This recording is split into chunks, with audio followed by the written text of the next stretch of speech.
thank you to Nutshell, Martin Dow, Asfar, and the organizers for this opportunity to me and to all of us to talk to the once again newly minted Senator Mushahid Hussain, whom I have not congratulated formally, so many congratulations, sir. Senator Mushahid Hussain just took his oath, his new oath, 4 days ago. And of course, welcoming back to Pakistan my old friend and one of the few Americans who talks reasonably and sensibly about Pakistan, which is why we must hold on and cling to these gentlemen and ladies, the few of them that are left, as tightly as we can. So we're delighted to have you back in Pakistan, Dan. And I hope that you'll provoke us and put some doubt in our minds about how sensible you are with some tough talk that would be in keeping with what we've heard from the US recently. I had a few things that I wanted to use to start the conversation off, and if the organizers will put them up on the screen, then we can get started. Or if we don't have them yet, we can wait for them to come on, and I can just describe what I'd asked for. The Financial Times reports from last week reports that the trade deficit between China and the US is roughly $280 billion a year, which is roughly the entire GDP of Pakistan. It also reports that the entire trade deficit between India and the US in the month of January 2018 is about $2.2 billion.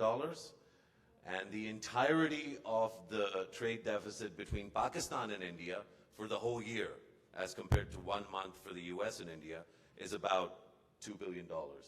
And then it also reports to us, well, the World Bank and other agencies report a few realities about what's happening in Afghanistan, which is a consistently increasing body count and a sustained absence of the kind of revenue that Afghanistan needs to pay for itself.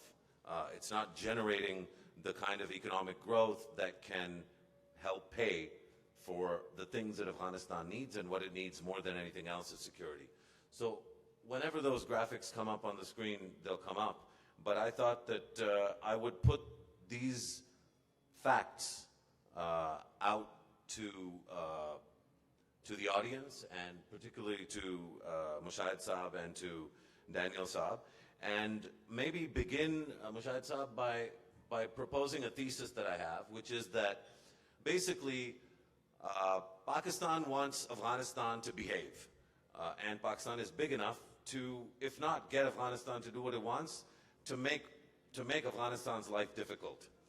And India wants Pakistan to behave, and India can't get Pakistan what it wants to do, but it can make Pakistan's life miserable enough that we know where India is, and we think and talk about India often. And America wants this whole region to behave in a certain way, and China wants America to behave in a certain way, and the difference between their economies and the direction of those economies also means that although China can't get the US to do what it wants, it can make its life interesting enough to have everybody in America talking about China. So there's almost a hierarchy or a pyramid or a food chain in the geopolitical region that we seem to be at the center of once again. And so in terms of the geopolitical backdrop, I thought that we would start off talking about the economics of it, and to get your thoughts on what all this means for Pakistan, for China, for India, for Afghanistan, for the region at large. Thank you very much. In the name of the Almighty, the Lord of all mankind, first of all, a very warm welcome to my good friend Dan. Welcome back to Pakistan, and thank you, Zaidi Saab.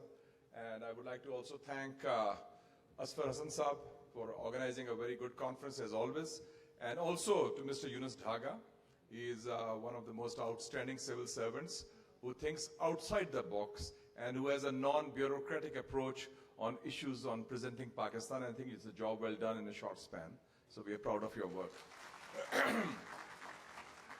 And I think that when we talk of the region, I would just dispute your contention, because equating Pakistan with a bully or the bloc like India or the US would be unfair.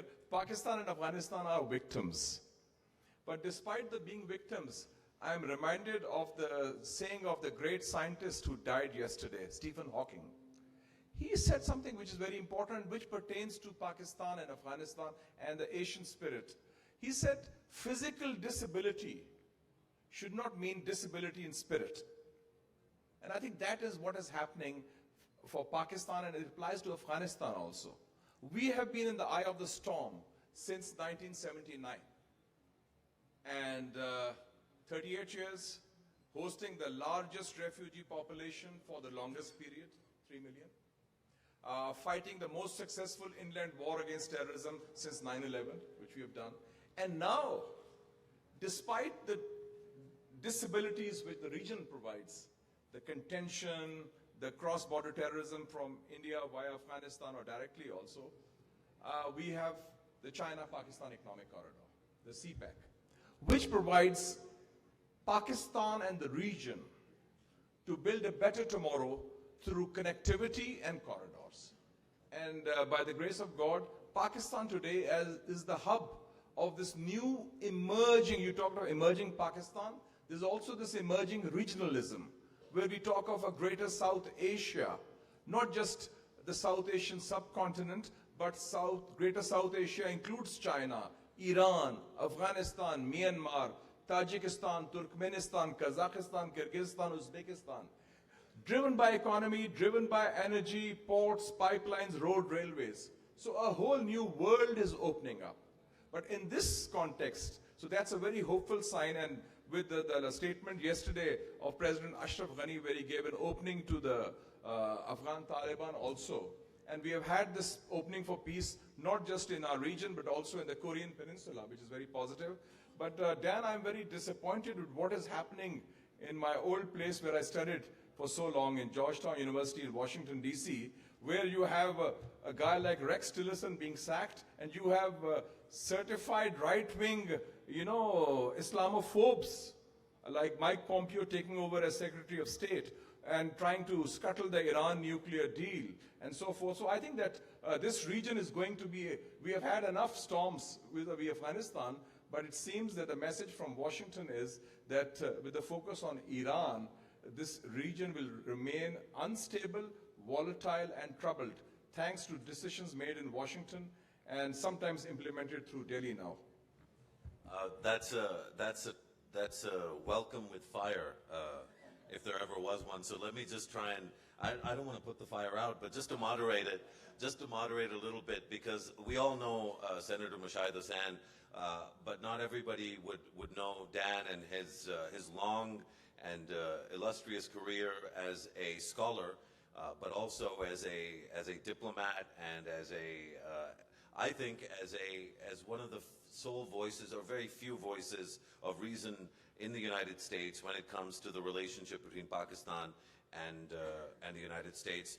Dan is the author of a book most recently called No Exit from Pakistan, which is the lament of a once romantic lover who doesn't think that divorce is really an option, and is basically making the argument that this relationship is inescapable. Maybe the thesis has moved on since then a little bit, but I certainly don't think we should hold Dan to account for the craziness going on in the White House. But since Mushahid Saab has begun with Pompeo's assignment, let's start with that, Dan. Sure. Let me just first of all begin by thanking both of you. It's a pleasure to see both of you on this panel, and also thanking the organizers. It's great to have an opportunity to be back in Islamabad and see so many familiar faces. Thank you also for not holding me responsible for the Trump administration. I assure you that's not something that I have much control over, nor do I bear. I don't think I have any responsibility for it. In Washington, for those of you who have a chance to visit, you would already know that this has shaken many of the, you would say, foreign policy establishment to its core. This has been a very challenging year for many of us. And I don't say that purely from a partisan or political perspective, but many of the things that we have taken for granted for, literally in some cases for generations, have been upset very quickly. And it's certainly my hope that what we're seeing is a kind of a temporary aberration, and that we will eventually see a reversion to a mean. Precisely when that will happen, who knows? Depends on Russia investigations and elections and many other things, including appointments and replacements to the appointments that have already been made and so on and so forth. But it's a challenging time to be in Washington, to be sure, and to respond to Washington. And from Pakistan's perspective, I can certainly understand, because Pakistan is not alone, for not quite knowing how to navigate this new normal in its relationship with the U.S. But if I might, I'd like to step back to some of the observations that you opened with on regional economics, because they're fascinating, right? And you see some of the interconnections that exist, and you also see some of the relationships that have yet to bear fruit. And frequently people toss around these figures about how South Asia is the least economically integrated region in the world. This tends to bother me. I don't tend to like this because basically it boils down to India and Pakistan don't trade much, which we all know anyway. The more interesting thing is, I think, and the Senator has pointed this out, an emerging closeness in Pakistan-China's relations, the opportunities that are associated with that. But if we pull back much further, and here maybe I'll put my academic hat on a little bit, one of the things that all of this points to, and especially the US-China trade relationship and economic relationship, it points to the challenging interconnections between global economics, I'm going to say geoeconomics, and geostrategy or geopolitics. And they don't map onto one another neatly.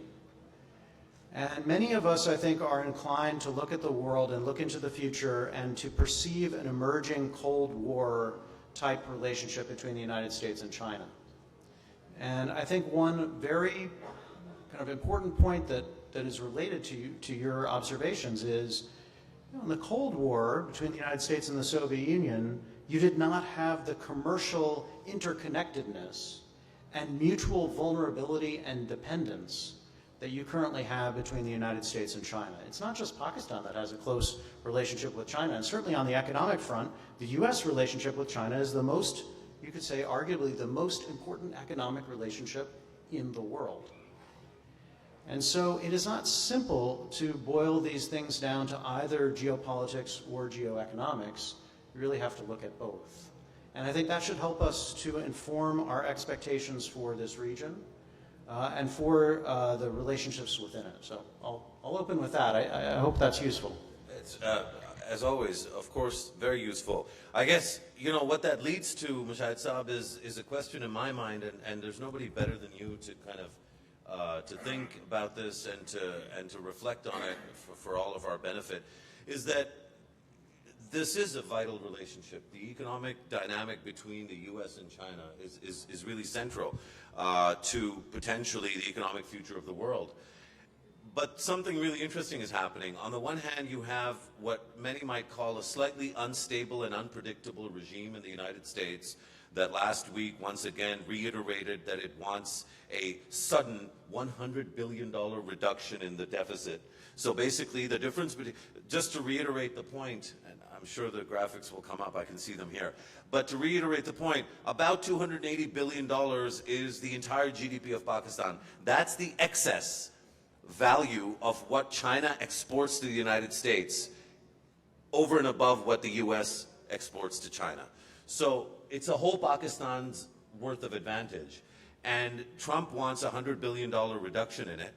But the unpredictability and instability that we see in the US is almost the opposite mirror image just took place in China, because just last week, the Chinese system decided that it wanted to see President Xi Jinping in power for a long enough time that he could see through the economic and political vision of the Chinese Communist Party as it exists today. So how do you see that that distinction? And is there anything that we could find to criticize in China's decision on this front? I think that there is, of course, this inextricable linkage between geopolitics and geoeconomics. But in this case, when we talk of Pakistan and China in a region, I think geopolitics will trump geoeconomics. Because we are looking at a transition globally and regionally also. What Mr. Zaidi mentioned, very important. These two transitions are coming together. A transformation in the global world order, inexorable shift in the global balance of economic and political power away from the West to the East, and the 21st century is now being talked of as the Asian century. And we see, frankly, the United States, the West, and Europe in decline. And then concurrently, and you refer to China, and that's very important, there's a linkage with that, China's transition from being a regional power to being a global power, economically, politically, and to some extent militarily. So when we talk of continuity for the policies of China, of whose architect is President Xi Jinping, probably the most important Chinese leader since the days of Deng Xiaoping, and of course before that Chairman Mao.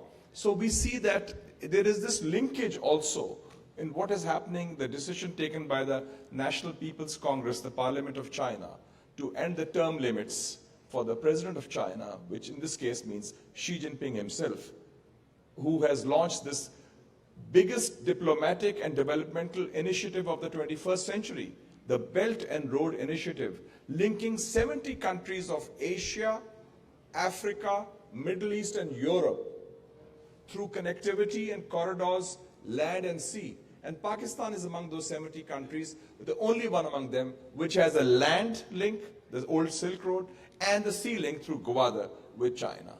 So we are the, shall we say, the centerpiece of this Belt and Road Initiative because of our location and because of our role traditionally as China's best friend, and Pakistan is also China's best friend. So that way, so I think that this should be seen in that context. So at least if you talk of the volatility of the regime in Washington, you can't say that about the government in China. And that's good news for Pakistan because China and Pakistan are strategic partners and friends in this emerging scenario. Dan, obviously this is the in fact Senator Mushahid Hussain is really in many ways the architect and the engineer of this of the framing of this relationship, and he's been involved with it for many years.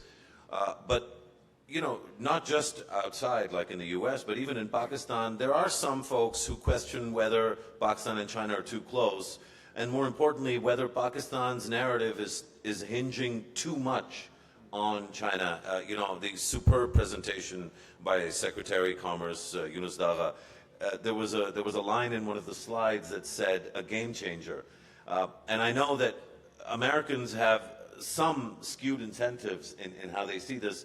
But what is your take on the centrality of the CPEC to the way Pakistan sees its future, and how does that impact how the United States reads all of what's happening in this region?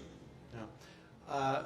For several years now, I've been watching the CPEC emerge in its significance and evolve in some ways. And I think that it certainly has come at a time which is an interesting convergence of China's desire to emerge on the world stage with, you're exactly right, the Belt and Road Initiative, to present itself as a global leader in ways that it has not done for generations, maybe hundreds of years in some estimates, and to present itself in some ways also as an alternative to a US and Western-led world order. So this is not an insignificant change. It also comes at a time, CPEC that is, comes at a time when Pakistan did not have a tremendous number of alternatives. Economically, in terms of seeking investment from the world, Pakistan has found itself grasping at straws. And China was there at the right time in some very important and I think ultimately, I hope, extremely helpful ways. Now, if I were a Pakistani, which I'm not, so I don't have to worry about these things in quite the same way, but if I were, I would want to be thinking about how to harness that relationship with China to the best advantage of Pakistan, just as you would imagine China is harnessing it to its best advantage. And there, I would say, my own view, and I've written about this, would be that Pakistan's best advantage in its relationship with China is to see this as seed money and the beginnings of investment that should very quickly be translated into broader political and economic reforms and openness to investment from many other partners as well. So to the extent that China is paving the way, and literally paving parts of Pakistan in ways that make it more attractive to global investors, fantastic. But where there are instances where it seems that China is engaging in a kind of a advantageous opportunities that will close the door behind Chinese investors, that's not good for Pakistan, and it's certainly from a US perspective not good for the relationship between Pakistan and the United States. And just on that point, I've talked to many Pakistanis over the years about how they perceive China, how they perceive the United States. And Pakistan's frustrations with the United States are legion, and I wrote about many of them in my book that you mentioned, so I'm quite familiar with that. But I think that Pakistan, as it sees China as an ever closer and more interconnected player inside of Pakistan, will also have concerns about China. And Pakistan has to be honest with itself about what its concerns are, and I think over time we'll find benefit in playing with both. And the more that Pakistan were to find itself isolated on one side of a China-US competition, I think Pakistan would be a loser in that. Now, again, I'll step back and say I think that's for Pakistan to decide how it wants to play that game, but I'd say openness to both and taking advantage and harnessing the opportunities presented by China, probably the best and most constructive way forward. And on that point, I don't think you get a terrible amount of argument from the United States. Even though the United States is increasingly skeptical about China generally and about its motivations specifically with Belt and Road, I think in Pakistan, US officials kind of understand what's going on and appreciate that Pakistan can benefit from it.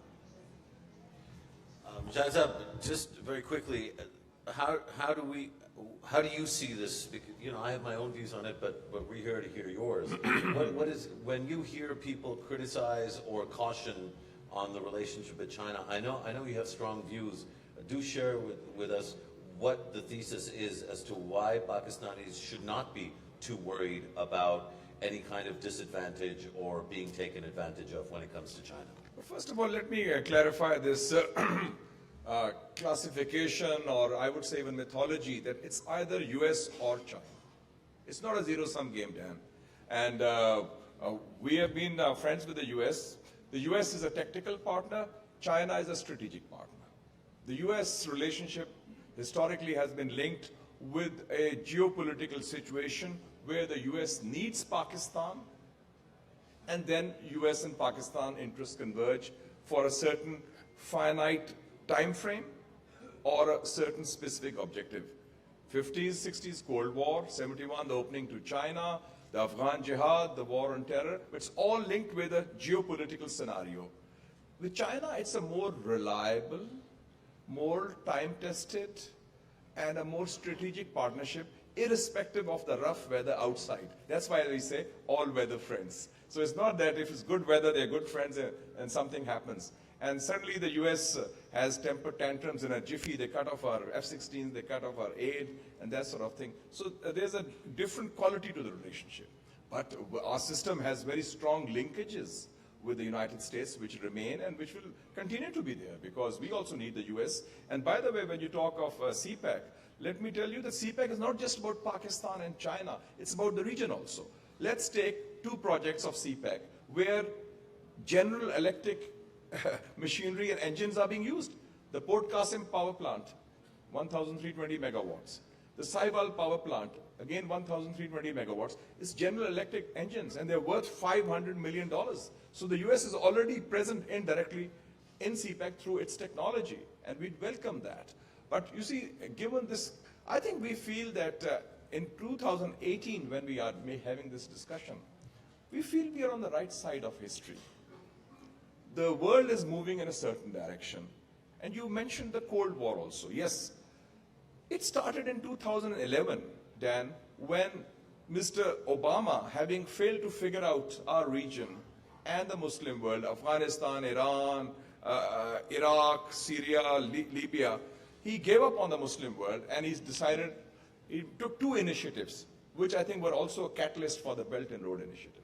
In July 2011, Hillary Clinton goes to India, Chennai, formerly Madras, and announces the launch of a new Silk Road.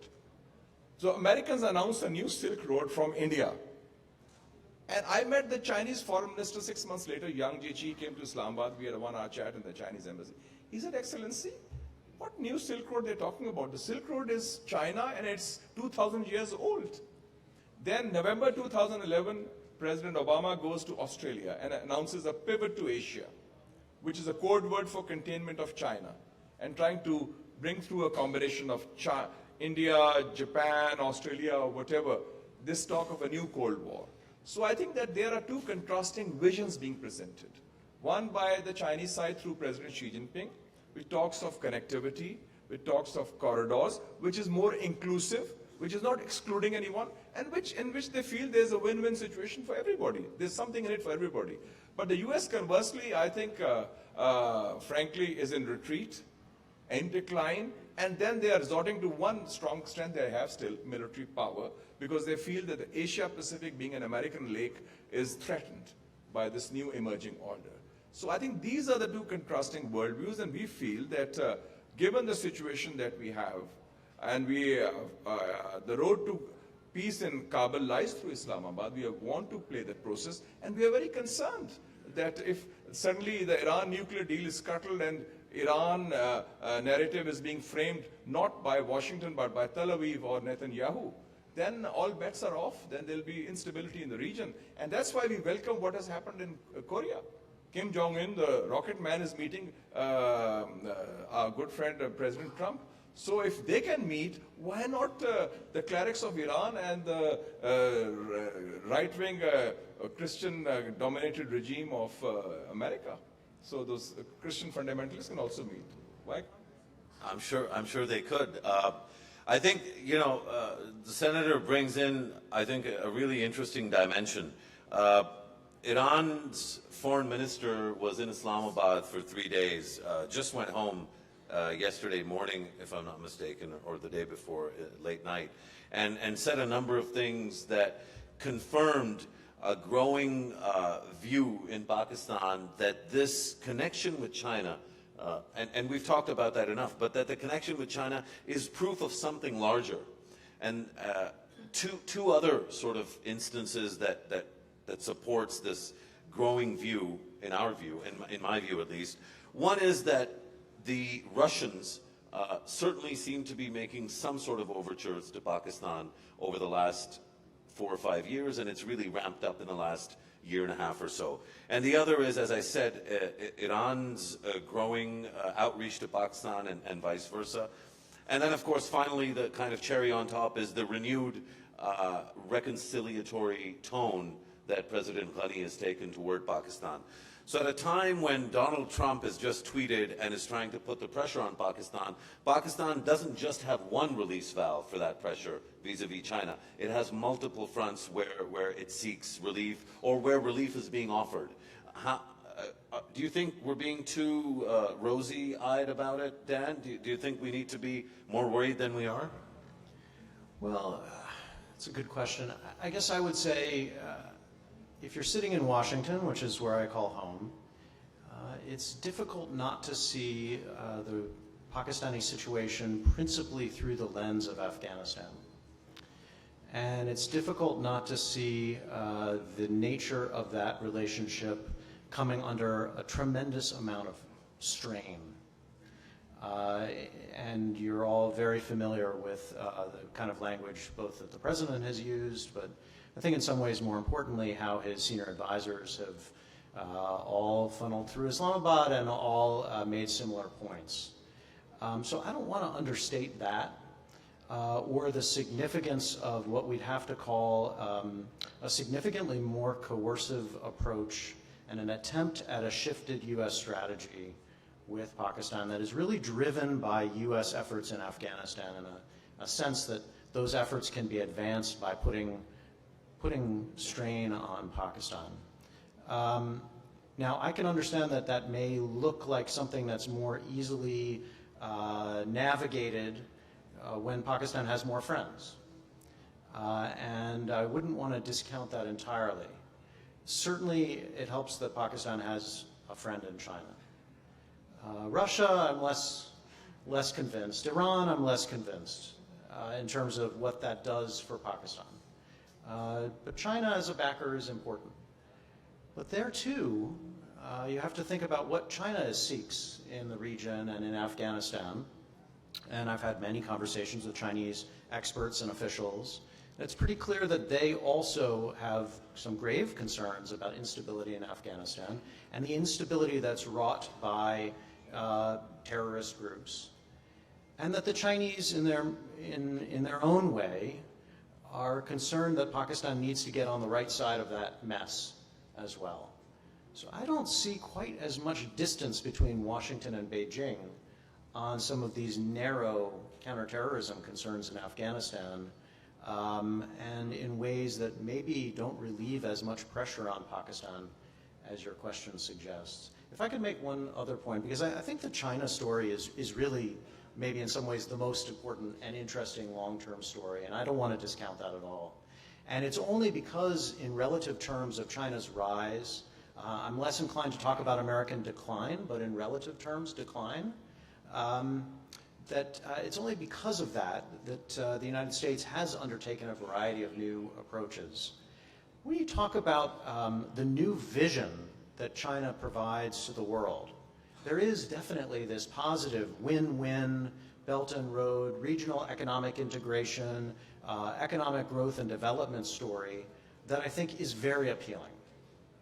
But there is also the other side, and this is what gives many Americans pause, and I think it's just worth pointing it out straight, which is now President for Life Xi represents a regime that is deeply anti-democratic and a worldview that is deeply anti-democratic in ways that makes many American, at least liberal Americans, very, very nervous. And it is the principal reason why it's not just the rise of Chinese power, although that's a big part of it, but I think it's the Chinese internal political system and what that suggests for not just how they govern their people, but how they're likely over the long term to relate to other peoples of the world that makes Americans nervous. If we were able to resolve that anxiety, and I could go on at length, but the previous period of American engagement, economic engagement, political engagement with China was premised on the idea that more U.S. engagement with China would gradually help China transition to a more, if not truly democratic, at least more liberal and open society. It has not worked. And it's the frustration and sense of failure in that approach that's now leading many Americans to have more significant concerns about where China is headed. So yes, relative growth, very important, and it's a history of the rise and fall of states or empires over millennia. But this question of governance and style and type of governance is something that maybe is not peculiarly American, but it's certainly an American concern that comes up again and again, and it makes us see China in a certain way. I would imagine many Pakistanis will also see China in a certain way, and in part it will be informed by decisions like this decision to make President Xi president for life, or for as long as he can last.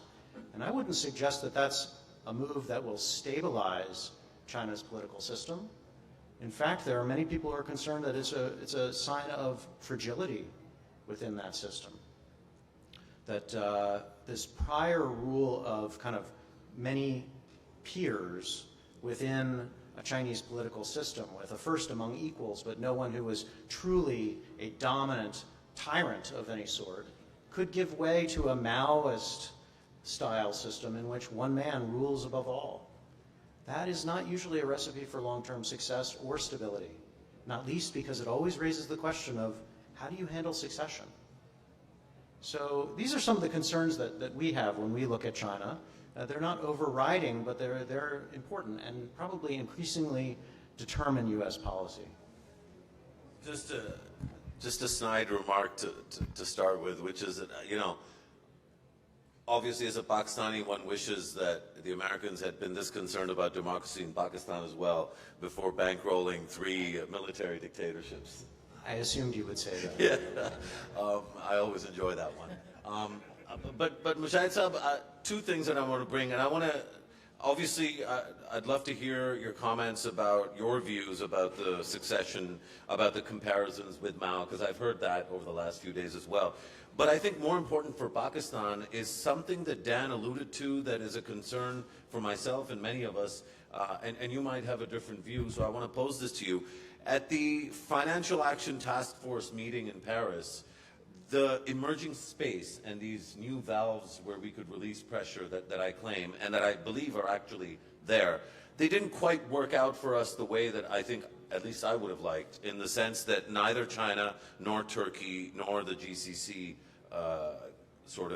representation at the FATF meeting were able to prevent the U.S. from doing something that was essentially, it was a slap on the wrist. It has no substantive meaning. It is not representative of Pakistan's financial systems. Pakistan's financial systems are very robust, as declared and certified by the FATF itself. So the only thing America wanted to do was it wanted to just shove us into a corner, just to tell us who was boss once again.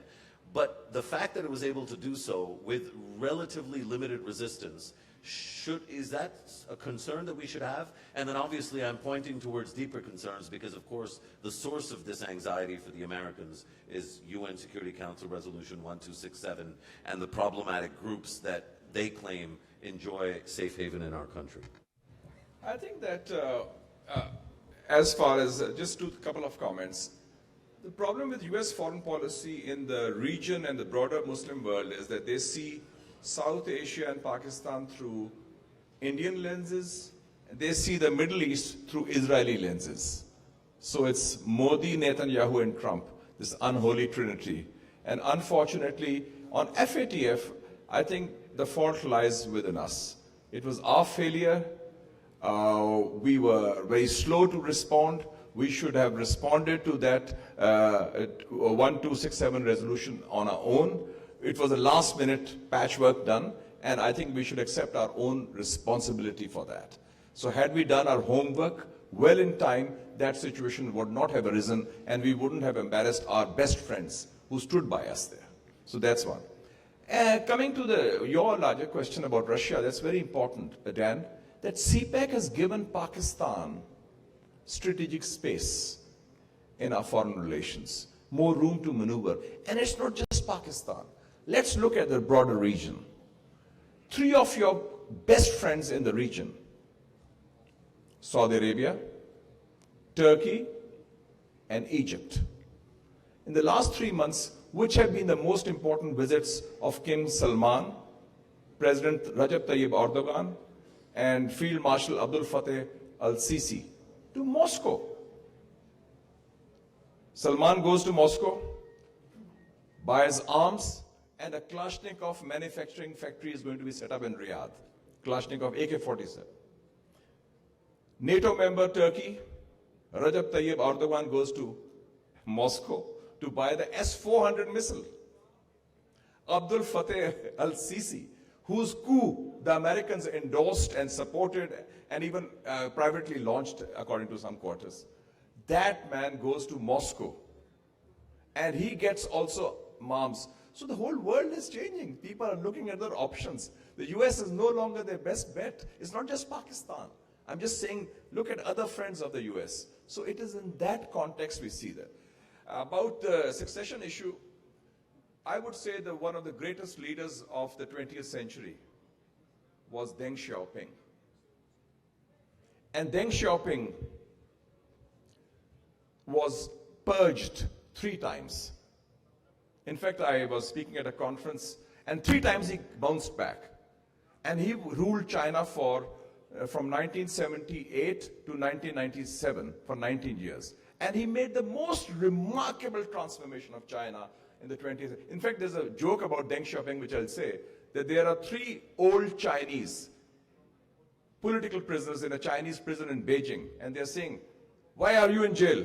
He says, "I am against Deng Xiaoping." He said, "Why are you in jail?" He said, "I am for Deng Xiaoping." They said, "Why are you in jail?" Third man. He said, "I am Deng Xiaoping." So, but this man is remarkable. He bounced back. He reversed the wrongs of the past, and he did a course correction. The road to Damascus, if you're a good Catholic. So, that is what is needed. A course correction. The US has the capacity to do the course correction. We have to do our own course correction. And I'm very happy that General Bajwa, when he went to Munich Security Conference, he said we made a mistake. The policies were myopic in the Afghan war, and we are paying a price for that. I think the US also needs to do a course correction. Rather than looking at Pakistan and South Asia through the lenses of Delhi, or looking at the Middle East through the lenses of Tel Aviv and Netanyahu, it's time for policies of engagement. Because Pakistan is part of the solution, not part of the problem, because we, along with Afghanistan, have been the biggest victims of this war, eye of the storm since 1979, 38 years. It's about time that the course was changed. No doubt. Dan, we've remarkably and miraculously, but not entirely unplanned, we've skipped talking about perhaps the most important, although a lot of Pakistanis have moved on from that, but some of us are still traditionalists like myself, and to me, the most important geopolitical issue in the region is the emerging ability of India and its great power pursuit to be able to leverage America as its proxy in this region. And I frame it like that not to be deliberately provocative, but if we look at the last 18 months, the behavior of the United States vis-a-vis this region seems like it was plotted and planned in South Bloc. So many of the narratives that seem to be jokes by trolls have become part of U.S. policy when it comes to the region.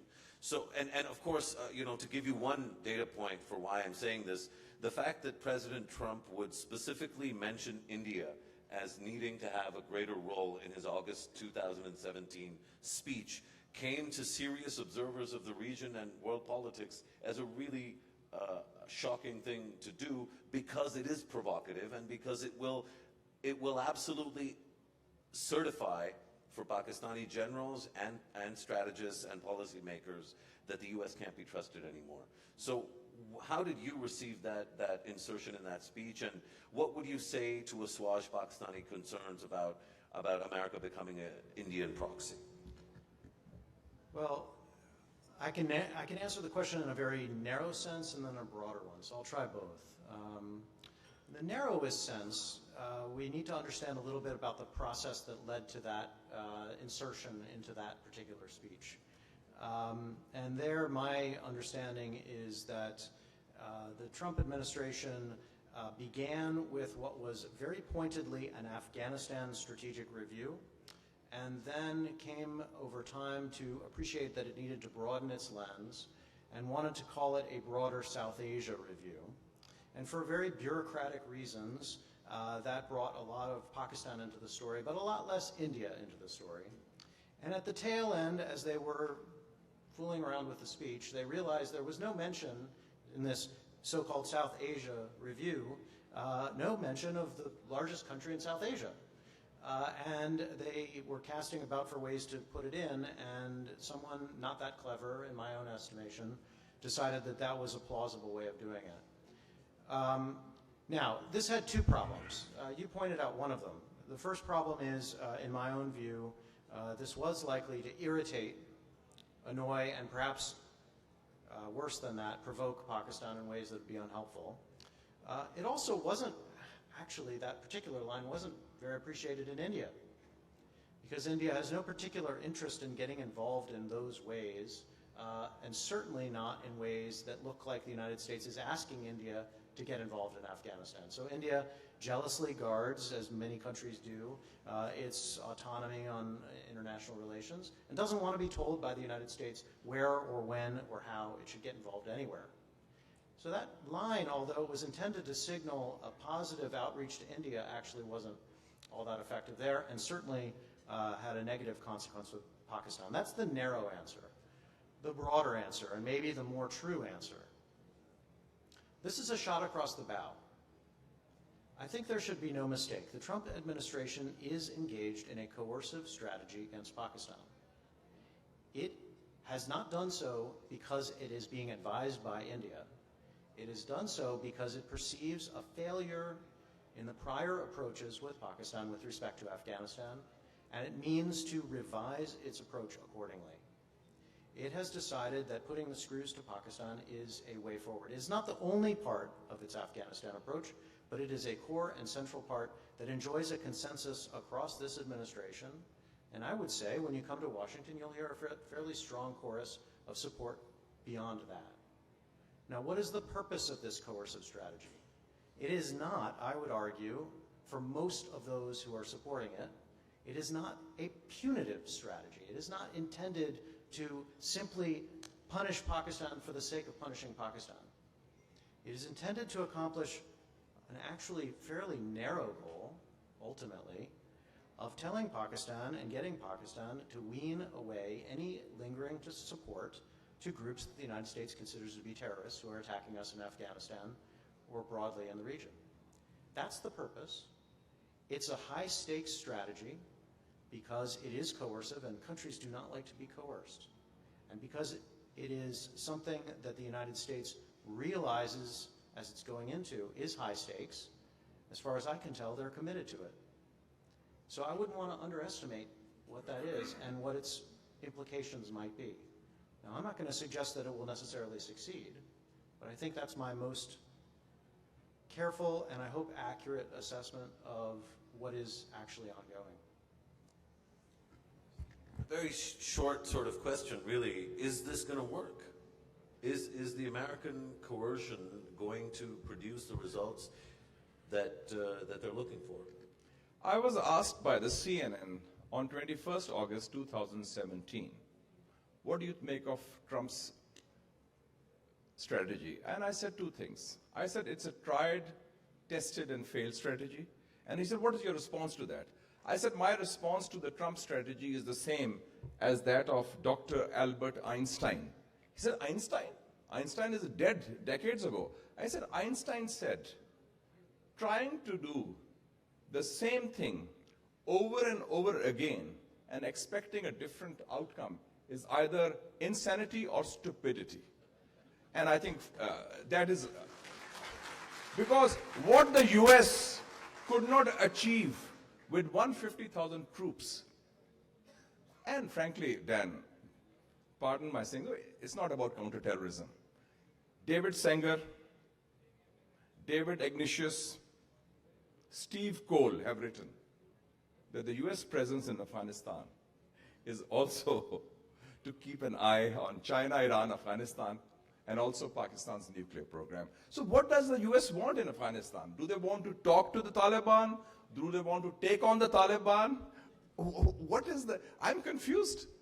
And I think this confusion has been there since the days of George Bush, when he committed the cardinal mistake of going into war against Iraq in 2003, which was an illegal, unjust, and immoral war without settling and stabilizing Afghanistan. That was the original sin was committed by the neocons under Bush. And we are paying the price for it because we are a very easy scapegoat thanks to Modi and thanks to Trump. So I think Modi and Trump are terrible. On terrorism, Dan, I'm not convinced. The US has been sleeping in the same bed with Daesh in Syria. Let's be very clear. So, you know, it was very clear. No, I don't think anybody, clearly the audience doesn't disagree with anything you're saying, even if I do. But let me become the bad guy here without Dan having to, because too often we let the Americans ask the tough questions. So, Dan, if you don't mind, I'm going to push back not push back, but I'm going to ask, of course, the Americans, they're nobody's friend, certainly not our friends. I'll accept that. And American people are our friends. of course, we have members of our families that are American. American people are great, especially the Pakistani Americans. But the really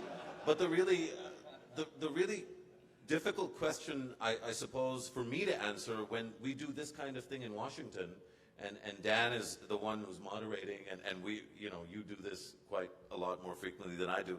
But even when on occasion I get to do it, the question we get asked is, okay, everybody else is crazy, but what is the excuse for Pakistan to continue to have groups in its territory that are then used as an excuse by people like Trump to do what they're doing?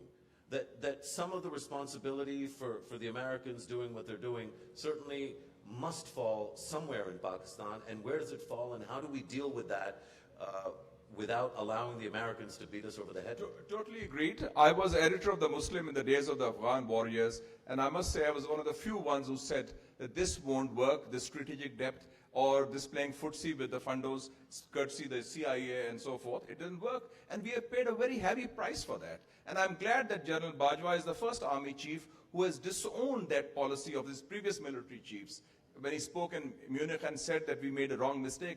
And in fact, when I was last talking to him, I said that it's time that we do not repeat old mistakes by reinforcing that kind of policies which have failed and which are not in our national interest. If you have to make mistakes, let's make new mistakes. Well, it's clear that we've decided to make new mistakes, Dan, and it sounds it sounds like you believe that at least one of those mistakes is the over-reliance maybe on China. What other threats do you see to the narrative of emerging Pakistan and the confidence that I have that despite having some serious internal problems, not much bad news is going to come Pakistan's way, except for the one manufactured by Pakistan's generals, politicians, judges, and media? So by that you're saying what challenges does Pakistan face? What are the other headwinds? Many of these are clearly internal. Many of these have to do with a rapidly rising population and ineffective or, in some cases, non-existent public services available to people who need them. Education, maybe first and foremost, but many other things as well. And as others have written and I've explored, before coming here to Islamabad, I spent a couple of days in Lahore. I had an opportunity to meet a really interesting young man who's studying veterinary science. And he's working on a project about climate change because he recognizes that climate change is not only real, but it has a very deep consequence for Pakistan, an economy that, despite many of the things we've heard about at this conference, is still heavily weighted toward agriculture and related activities. Pakistan doesn't find ways not just to further urbanize and try to move away from agriculture, but actually create opportunities for the vast majority of its people, it will suffer. And that has nothing to do with the kind of the geopolitics of the region. It's very internal. But then I had a subsequent conversation with that young man's advisor, his academic advisor, who received his higher education training, his graduate education in the United States, and said that nearly all of his other colleagues did the same, and that he routinely sends his faculty to the United States for training because some of the best agricultural training facilities in the world remain in the United States despite whatever relative decline we may be experiencing. This convinced me that, first of all, there are huge challenges that have nothing to do with the kinds of things we've been talking about. But secondly, there are some pretty remarkable opportunities that also have nothing to do with the kinds of things we tend to be talking about. Very little to do with government to government, and a lot more to do with, I guess you would say, people to people. And I think those are things that we should continue to focus on, but Pakistan has a lot of work to do there as well. As always, Pakistan does have a lot of work to do, but from the sum of what you've said, particularly what you mentioned about this young man, I myself am increasingly convinced that Generation Z and millennials, Pakistani millennials, are actually a great source of hope. I'm going to ask Asfar if he will insist on questions from the audience at this point, and some of what you might want to say, Mushahid Saab, in response to what Dan just said. I think that this region, which is 1/5 of humanity, some of the best and the brightest in the world, in the third world, located in South Asia, I think last decade we have seen some missed opportunities. I was reading a book by the former Indian Foreign Secretary, Shyam Saran, How India Sees the World.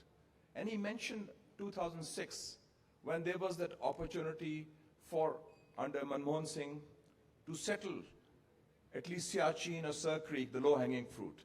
That was missed out because of this mindset of the Indian security establishment. Then the next opportunity came with the Belt and Road Initiative, where everybody has signed on in the region except India. Bangladesh, Sri Lanka, Nepal, Myanmar, Iran, Afghanistan, Central Asia. And then this opportunity came last year with Trump. We talked of something new. His own instinct was that, no, we should not go into that. But we talk of the establishment in Pakistan. The American establishment is so strong. Today we have the militarization of the White House. The Chief of Staff of General Kelly of the White House, General Mattis, Secretary of Defense. We have the General McMaster, National Security Advisor. Now the Secretary of State, a former CIA guy and former military guy. It's a total militarization of the White House. So I think these are missed opportunities for peace, security, and stability, because you can't compartmentalize peace, security, and stability, that you talk of peace in Kabul while Kashmir continues to burn. There has to be this collective, cohesive approach, comprehensive approach to that. And I think that Trump, by becoming, as Mr. Zaidi said very rightly, a proxy of India in the region, has missed that opportunity. But I think that CPEC has provided us with strategic space, with more room to maneuver, and with an alternative worldview. So we are going to move ahead on that, irrespective of what happens or doesn't happen in Washington, D.C. Thank you very much. Strong words, fantastic. We're going to take 3 questions, and we'll take them all on the trot, and we'll take questions, not commentary, because it's 1 o'clock, and I'm hungry, and I'm sure some of you are as well. So we'll take, do we have any female voices? Because I have a bunch of men putting up their hands. So we'll just go with the boys then. But we'll start right here in the front, sir, and then we'll go to you in the gray suit, and then to the young man at the back. We'll give the young man a chance. There. We only had 3, so here's the front chair right here. Am I audible? My name is Tipu Khan, and I'm a government servant. I must say that I've benefited a lot from the discussion today. My question is directed to Mr. Markey. The first question is related to the title of his book, which I believe you wrote in 2013. If you were to write another book today, would you still be saying no exit from Pakistan? The second question comes from within your book, as I read along. Somewhere you said that Pakistan was too slow to develop its own counterinsurgency strategy. Pakistan was too slow to develop its own counterinsurgency strategy. I thought that you probably wanted to say counterterrorism strategy. Do you really think that there actually is an insurgency in Pakistan? Third quick question, if I can ask, comes from the book written by Myra MacDonald, Defeat is an Orphan.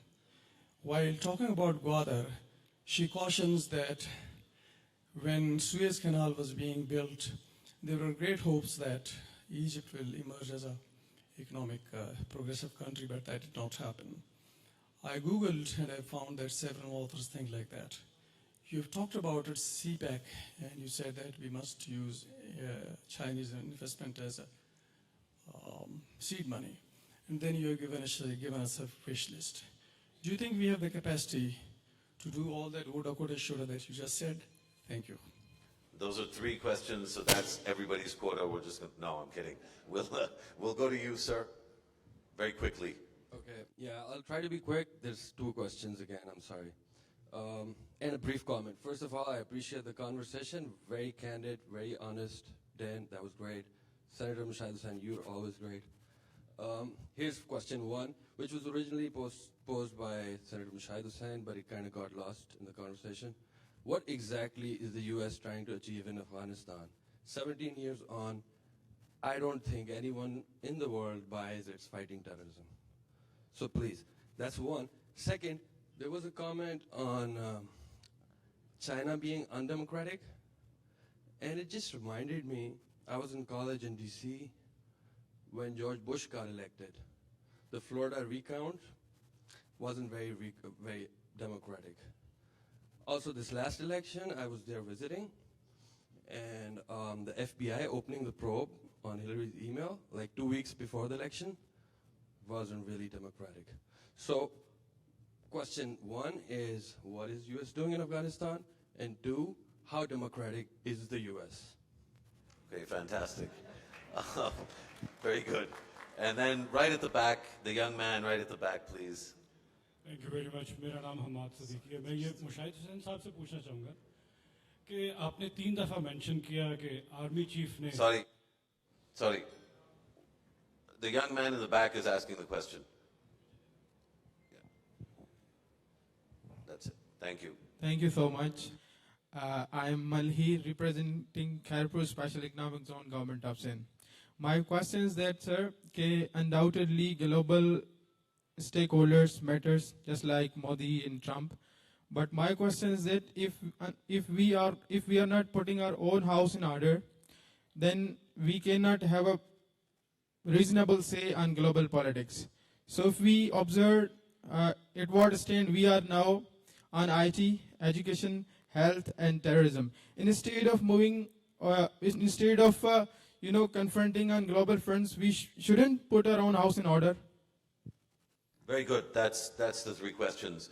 Dan, I'm going to start with you. I'm going to have the good senator have the last word, if that's okay. So, and I think most of the questions are for you, except for the last one. Great. Yeah, thank you. And they are good questions. Let me try to march through them in a workmanlike way. I'll begin with the question about, would I still write a book entitled No Exit from Pakistan in 2018, as I did in 2013? And the answer is absolutely yes. And the reason is because, and I hope all of you will buy my book, because that would probably magnify tenfold the number of sales I've actually had recently, so it'd be fantastic. Please do purchase it. But the core of the argument about no exit is it's not an issue of American exit, physical exit, or a shifting in U.S. approaches to Pakistan. It's an observation that the world is far too small for the United States and Pakistan not to effectively be in each other's business, whether we like it or not. And at the outset of the book, it's framed sort of like the play, by the famous play that is named No Exit by Jean-Paul Sartre. And the point of this is that we and Pakistan have been stuck together and have been in many ways tormenting one another for years and years and years, as was the case in that play. And there's almost no way out of it. So the point is that we need to find better ways to deal with that reality than to try to escape it. That was the point of no exit. So it's not a question of physical exit, but a question of there is no exit from this challenge. Second question, does Pakistan actually face an insurgency? I think that it has faced an insurgency, and I think it's had some considerable success in recent years addressing that insurgency, and it's not merely a problem of terrorism. The scale, the magnitude, the complexity of the military operations along Pakistan's western border with Afghanistan qualify as a counterinsurgency. And I think that sometimes the rhetoric that's been used to downplay or downgrade the nature of that threat, some of that's been useful and some of that's been less useful. But in my mind, yes, it's been a counterinsurgency. To what extent does Pakistan have the capacity to use CPEC as seed money and an opportunity for opening to the rest of the world. Well, here I ask you, I think there's a lot of policy choices that have to be made, and I'll tell a really quick story. When I got off the plane in Lahore, nobody was waiting for me. The car service that I had booked got screwed up. So I was waiting around outside the airport, and I found myself in front of a desk that was a Chinese security desk. It had a nice big flag, China-Pakistan flags, and it had in Chinese probably police. And I think it was intended to provide a sense of confidence to any Chinese worker who might have gotten lost upon walking out of the airport and was looking for some help. And I think that's wonderful. But if CPEC is to be an open and inclusive opportunity for bringing international investors to Pakistan, then one small thing would be to change that to foreigner police desk, or investor police desk, or international persons police desk, and that would give a sign that this is intended to prop the door open for much more than an exclusive economic engagement with the United States. And take that story, a tiny story, a meaningless story, and multiply it tenfold across all areas where you're looking to include and expand outside investment and apply it there. Okay, quickly, U.S. goal in Afghanistan. Well, I will take the point that this has been a moving target over the past 17 years. So there's no doubt that there have been mixed messages and many, many different U.S. strategies and approaches and ways of framing what our goals in Afghanistan are. I would say, given the politics in the United States, that what has happened over time, and to simplify a very long story, what has happened over time has been the narrowing of our goals in Afghanistan, to the point that now President Trump, I imagine, would be quite happy if he could snap his fingers tomorrow and resolve the international terrorism problem in Afghanistan. That would be sufficient. We would be more than happy to go home. One other related point. I will never believe that the United States would choose Afghanistan, landlocked, war-torn, in many ways dysfunctional Afghanistan, as the place to take a geopolitical stand against challengers like China or Iran. This is the worst place in the world to have that. The United States could choose so many better places strategically to push back against regional or global challengers. We are in Afghanistan because of 9/11. We won't leave probably until we're convinced that we won't see another one of those, but that's the reason. That's my firm view. And just how flawed is American democracy? Well, pretty darn flawed, so no doubt about that. And Americans, like me, worry about the state of our democracy.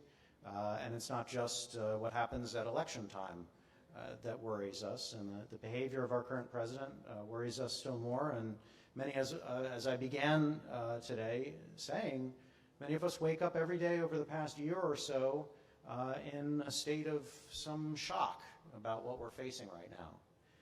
But would I choose to live in Russia or China,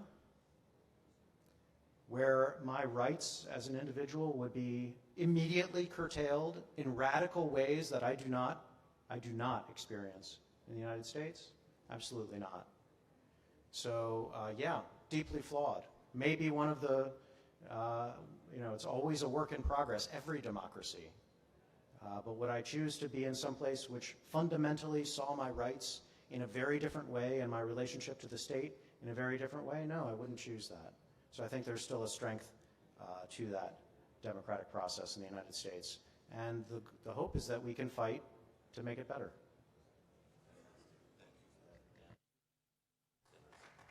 Thank you. Thank you very much. Yes, I think that goes without saying about setting the house in order, but despite all the difficulties, Pakistan's society is still very dynamic, robust, self-starter citizen activism. You talk of IT, according to Anusha Rahman, our IT exports have grossed $5 billion, which is the highest ever. And we have been the most successful in the entire Muslim world so far, and the third world, in the inland war against terrorism and extremism. A lot needs to be done. And the new faces of emerging Pakistan we talk about are Asma Jahangir, Malala Yousafzai, Air Chief Marshal Sohail Aman, who led from the front. And you have Aisha Farooq, who is the squadron leader and F-16 pilot. So there's a lot of dynamism. Look at what Mosharraf Zaidi is doing in Alif Elan. He's doing it on his own without governmental support. So I think Pakistan now has multiple power centers, and in that, the citizens of Pakistan, the youth of Pakistan, are playing a very pivotal role. And I would say that that's why I see the glass is half full rather than half empty. Yes, there are difficulties, but we are overcoming them on our own, notwithstanding what our friends are trying to do or undo in this case. So I see there's a lot of hope. And I remember a very famous interview of the Quaid-e-Azam Muhammad Ali Jinnah, the great leader. He gave his first interview to an American journalist, and it was to Margaret Borg White. She was representing the Life magazine, and it came as a cover story in the January 1948 issue of Life magazine. And she asked him, and the interview was conducted in 1947, October, soon after the creation of Pakistan. And she asked him, what is the future of Pakistan? What is your role? And at that time, Dan, we were at war with India over Kashmir. India was holding up our financial assets. We hardly had any bureaucracy or an army. We also had exodus and influx of refugees, about 10 million or so. And look at the vision of the great man. He said, and I repeat, Pakistan is the pivot of the world placed on the frontier where the future geopolitics of the world will revolve. And you can see that thanks to CPAC and thanks to situation, that is coming true. Thank you very much. That's fantastic. I should thank you for mentioning Alif Elan and also clarify we are funded by DFID, which is the UK government, and that without, yeah, of course, but I should acknowledge that without the support, not financial support, but the acknowledgement of the problems in education by the various provincial governments and the federal government, and without the support of friends like Senator Mushahid and so many others, including Asfar Ehsan and many that are sitting in the front row and elsewhere who I can't see, Alif Elan wouldn't be able to do what we're doing. So thank you for that mention. Thank you, Dan, for, as always, being such a brilliant conversation. And as always... one of the few friends of Pakistan in Washington, and we value that. Round of applause for Dan Markey. A round of applause.